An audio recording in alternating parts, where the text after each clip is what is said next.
Do your joints crackle and pop each morning? Do your legs feel heavy and swollen after just a short walk?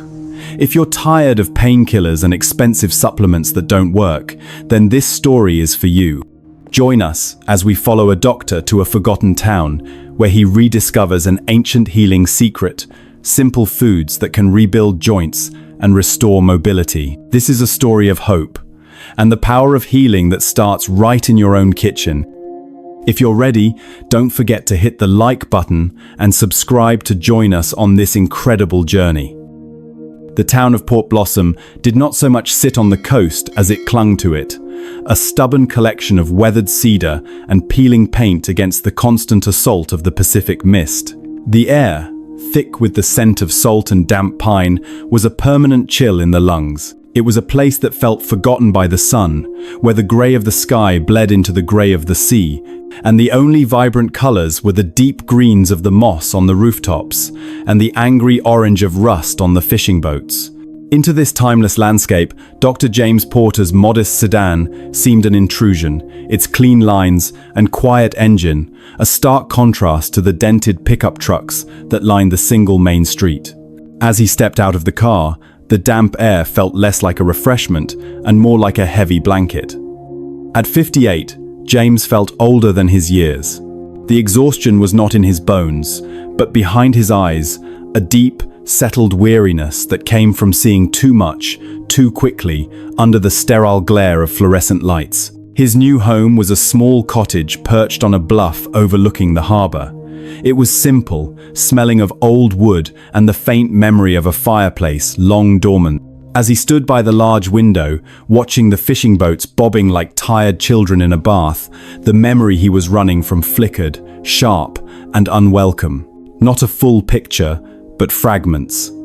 The frantic, high-pitched beep of a failing heart monitor, the cold slide of a defibrillator paddle in his hand, the face of a hospital administrator, lips moving, forming words that were meant to be comforting. "You did everything you could, doctor." The protocol was followed.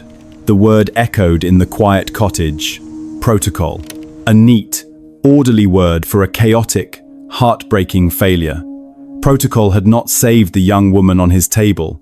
Protocol had not comforted her family. It had only protected the hospital. He had walked away from that world of checklists and liabilities, seeking a place where healing was not dictated by a clipboard. Over the next few days, James explored Port Blossom not as a doctor, but as a ghost. He kept to himself, observing the slow, steady rhythm of the town. He saw it in the post office, where Alira, the postmistress, with a smile as warm as the weak coffee she brewed, gripped the counter with white knuckles as she rose from her stool. He saw it in the small grocery store, where old fishermen, their faces mapped with the lines of 1,000 storms, moved with a deliberate slowness. Their powerful shoulders stooped, their hands curled into stiff claws that could no longer properly grasp a carton of milk. They were proud, these people. Stoic. Pain was simply another form of weather to be endured, a private storm that was never discussed. They would speak of the catch, of the coming tide, of the grandson who had moved to the city, but never of the ache that settled deep in their joints with the morning fog, or the strange tingling in their legs that made the walk home feel like a pilgrimage. James, the physician he was trying so hard not to be, saw it all. He saw the subtle winces, the guarded movements, the resigned sighs. He was living in a harbour of aches. His walks often led him to the main pier, a chaotic symphony of creaking wood, crying gulls, and the low thrum of diesel engines. It was there he first truly saw Silas Blackwood. The old man was a legend in Port Blossom, a fisherman who had once wrestled a marlin for 6 hours and won. Now he sat on an overturned crate, his back to the wind, fumbling with a torn fishing net. His hands, thick and gnarled as ancient roots, were the problem. They were swollen at the knuckles, the skin stretched taut and shiny. He tried to guide the heavy netting needle through a loop, his brow furrowed in concentration. His breath hissed through his teeth with a frustration so palpable it felt like a physical force. The needle slipped, clattering onto the weathered planks. For a long moment, Silas did not move. He stared down at the tool, his jaw tight. It was only a few feet away, but it might as well have been at the bottom of the ocean. To bend over, to retrieve it, was a battle he was not sure he could win without a deep, humiliating cost in pain. Quietly, James stepped forward. He bent down in one smooth motion, his own knees protesting only slightly, and picked up the needle. He held it out. Silas looked up, his eyes a pale, stormy blue. They were filled with suspicion, defiance, and a flicker of shame. He snatched the needle from James's hand. "Don't need no help," he grumbled, his voice rough as barnacles. "I can see that," James replied, his tone even, gentle. "It just looked closer to my hand than to yours." Silas grunted, turning back to the net, refusing to meet James's gaze. But James wasn't looking at his eyes.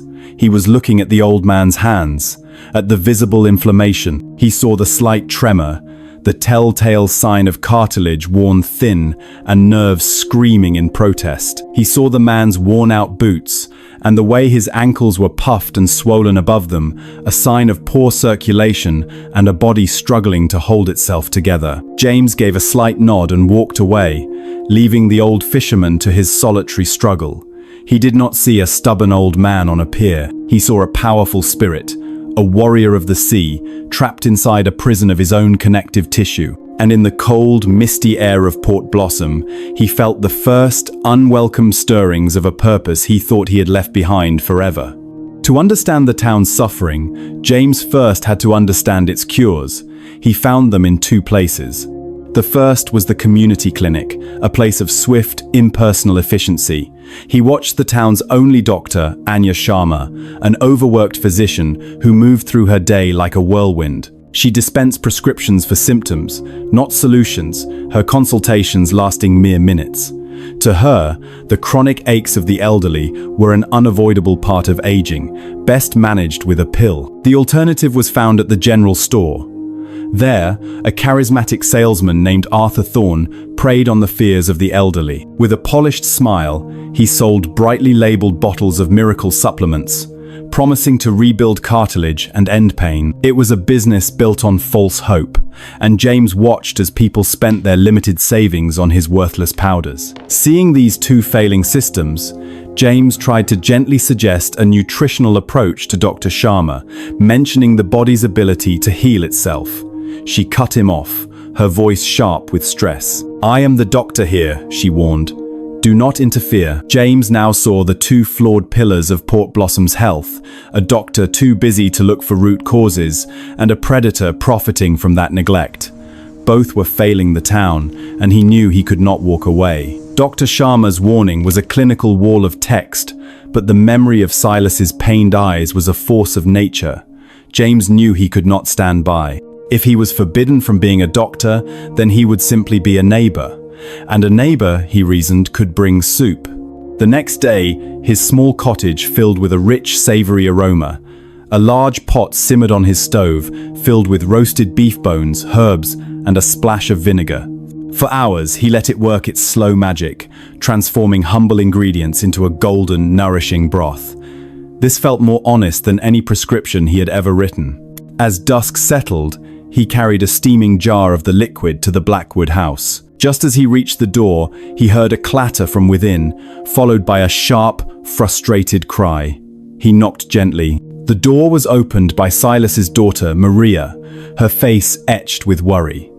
Behind her, in the living room, Silas was on the floor, having fallen while trying to stand. He was trapped not by injury, but by weakness and pride. His fury a silent storm in the small room. James stepped past the threshold, holding up the jar so the warm light caught the swirling steam inside. He didn't offer to help the old man up. He knew that would be an unforgivable insult. Instead, he spoke, his voice calm.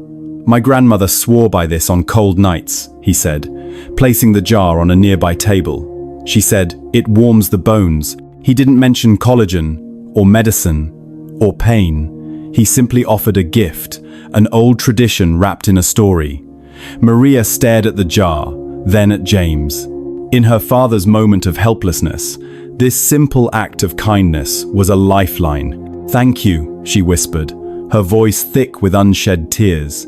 Silas, still struggling, said nothing, but he watched James with a new, uncertain curiosity. James gave a small nod and left as quietly as he had arrived. He had not offered a cure, but he had opened a door. The jar of bone broth was not a miracle, but it was a beginning. James continued his quiet deliveries every few days. He never asked about Silas's health directly. Instead, he and Maria would speak at the doorway about the weather, the fishing boats, the stubbornness of old men. Through these brief conversations, he learned that Silas was sleeping more deeply. The constant, grinding ache in his legs that had plagued his nights seemed to have quieted to a distant hum. It was a small change, but for Maria, it was like the first ray of sun after a long winter. Seeing this sliver of trust, James decided to gently open the door a little wider. He knew that to truly rebuild a body, you needed more than just broth. You needed the full spectrum of nature's tools. The Blackwood kitchen, a place that had long been filled with the scent of worry and microwaved meals, was about to be transformed. He began with gelatin. He brought over a small, unmarked bag of pale, unflavored powder. A little something to add to his morning tea, he explained to Maria, measuring out a spoonful. It dissolves completely. He won't even taste it. He explained it simply, avoiding complex medical terms. Think of it like mortar for the bricks. It helps fill in the little cracks in his joints, making everything smoother. He spoke of glycine and proline not as amino acids, but as the body's own repair crew, a quiet, gentle team that worked best without any fuss. Maria, now a willing student, nodded, her eyes bright with a hope she hadn't felt in years. Next came the bone marrow. James arrived one afternoon with 2 large marrow bones, roasted to a deep golden brown. The aroma was rich and intoxicating. "This is the deep stuff," he said, handing one to Maria, the treasure in the center of the bone. He showed her how to scoop out the soft, buttery marrow and mix a small spoonful into her father's mashed potatoes. He didn't call it a source of type 1 and 2 collagen. He called it joint food, the kind that lubricates from the inside out. It was a savory treat, a dose of healing hidden within a familiar comfort food. The final lesson was the most challenging: liver. James knew the reputation it had. He brought over a small container of chicken livers, already finely minced. "The body is a clever builder," he told Maria, his voice patient, "but it can't build without tools. This," he said, pointing to the liver, "is the toolbox. It has the special things, the vitamin A, the copper, the zinc, that tell the body how to use all that other good stuff we're giving it." He showed her how to saute the mince with garlic and herbs before stirring it into a thick beef stew. The potent flavor was absorbed by the rich gravy, its powerful nutrients delivered by stealth. With each visit, Maria grew more confident. She became an active participant in her father's healing, a chef of nourishment. The bond between her and James deepened, a quiet alliance forged over a simmering pot. And inside the house, Silas, unaware of the specific ingredients but feeling their effects, began to change. He complained less. He sat by the window more, watching the sea not with longing, but with a flicker of his old, contemplative interest. The fortress of his pain was, ever so slowly, beginning to crumble. The first true sign of victory came on a crisp, clear morning 3 months after James's arrival. The sun, a rare visitor in Port Blossom, broke through the clouds, casting a brilliant light across the harbor. James was on his porch when he saw a familiar figure walking steadily down the path toward the pier. It was Silas Blackwood. He was using his cane, but his steps were even, not the pained, shuffling gait of a man at war with his own body. He walked all the way to the end of the pier and stood there, his face to the sea, a captain returning to his ship. The sight sent a shockwave through the small community. It started as a whisper at the post office, became a topic of debate at the general store, and turned into a full-blown mystery by nightfall. Silas Blackwood was walking again. The town was split. A few of the older residents, emboldened by the news, approached Maria with a shy curiosity, asking about her secret stew. But others were more skeptical. Arthur Thorne, seeing his customers hesitate before buying his supplements, began to plant seeds of doubt. "It's just a fluke," he'd say to anyone who would listen, his voice dripping with false concern. "That city doctor is probably giving him something dangerous, some kind of steroid." It'll seem like a miracle at first, but it'll do more harm than good in the long run. Thorne saw his profits beginning to dwindle. His fear and greed curdled into anger. One afternoon, when James was in the store buying coffee, Thorne decided to strike. "There he is," Thorne announced to the crowded store. "The miracle worker." James turned, his expression calm. "I hear you're practicing medicine without a license, Porter," Thorne said, his voice loud enough for everyone to hear. "Selling these poor people on some kind of snake oil soup. What are you putting in there? It's dangerous, what you're doing. I ought to report you to the state medical board." The store fell silent. All eyes were on James. This was a public accusation, a direct challenge. The quiet, neighborly existence he had carefully built was now under threat. At the same time, Dr. Sharma, having heard the persistent rumors, sent a formal typewritten letter to his cottage. "Cease all medical consultations immediately." The walls were closing in. Before the whispers could escalate into a full-blown conflict, the sea made its own argument. A winter storm, the likes of which Port Blossom hadn't seen in a generation, rolled in from the north. It wasn't a normal storm, it was a beast of wind and water. It tore roofs from sheds, sent waves crashing over the seawall, and snapped the power lines, plunging the town into a cold, roaring darkness. The single road leading out of town was blocked by a massive fallen fir tree.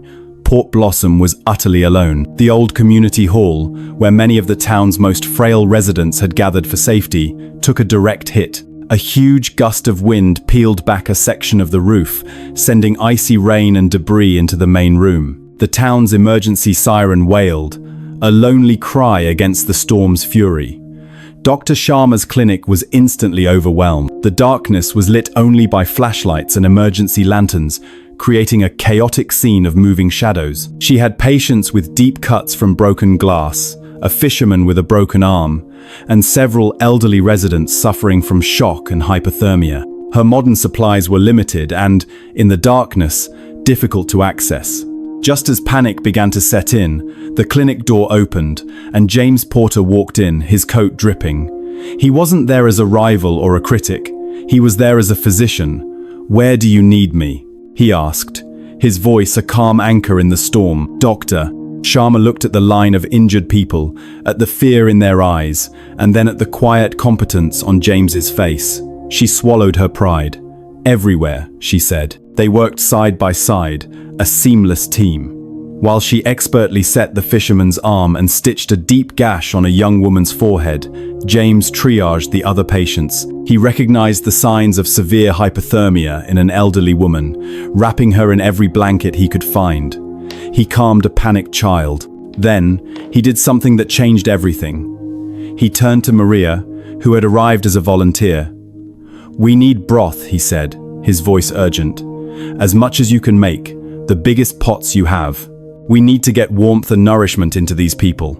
Fast." Maria rallied the other volunteers. In the community hall's kitchen, using propane burners, they began brewing huge pots of the very bone broth that had started it all. Soon, volunteers were moving through the dark, cold clinic, handing out steaming mugs. The rich, savory liquid warmed chilled bodies, calmed frayed nerves, and provided critical hydration and minerals to the injured. It wasn't a pill or an injection. It was medicine in its oldest, most fundamental form. And in the heart of the crisis, Dr. Sharma saw its undeniable power. When the storm finally broke, the dawn revealed a town battered but not broken. And as the stories from that long, dark night began to circulate, a new legend emerged. The hero of the storm wasn't a doctor or a town official. It was Silas Blackwood. With his newfound strength and mobility, Silas had been a force of nature. He had single-handedly boarded up the windows of his elderly, terrified neighbor. He had helped clear a fallen branch that was blocking the clinic's entrance. He had carried supplies, his steps steady, his old strength returned. He had done things that, just a few months prior, would have been utterly impossible. His recovery was no longer a rumor. It was the undeniable truth, proven in the town's moment of greatest need. A few days later, amidst the sounds of hammers and saws as the town began to rebuild, Dr. Sharma found James on the pier. "I owe you an apology," she said, her voice quiet but clear. I was wrong. I'm trained to look for evidence in clinical trials and peer-reviewed journals, but the best evidence I've ever seen was a 75-year-old man carrying a generator through a hurricane. She looked at him, a new respect in her eyes. I want to learn what you know. I want you to help me build a real wellness program for our seniors, something that lasts. The town's reckoning with Arthur Thorne was less a conversation and more a quiet shunning. During the storm, he had been caught trying to sell batteries and bottled water at triple their normal price. His greed, exposed in the town's moment of shared crisis, was an unforgivable sin. Worse, a visiting journalist covering the storm's aftermath took an interest in his Joint Flex 3000, sent a sample for analysis, and discovered it contained little more than rice flour and sawdust. The news spread like wildfire. Thorne's credibility was destroyed. One morning his store was closed, and by noon, his truck was gone. He left Port Blossom without a word. Months passed. The scars of the storm faded, replaced by the vibrant green of a Pacific Northwest spring. Port Blossom felt different. The shared crisis had washed away old suspicions and forged new bonds. The town felt closer, stronger. Dr. James Porter was no longer a recluse. He had found his place, not in a clinic, but in the community. He and Dr. Sharma, now partners in wellness, had converted a section of the repaired community hall into something new, the Wellness Kitchen. It wasn't a medical facility, it was a classroom, a gathering place, a source of warmth and incredible smells.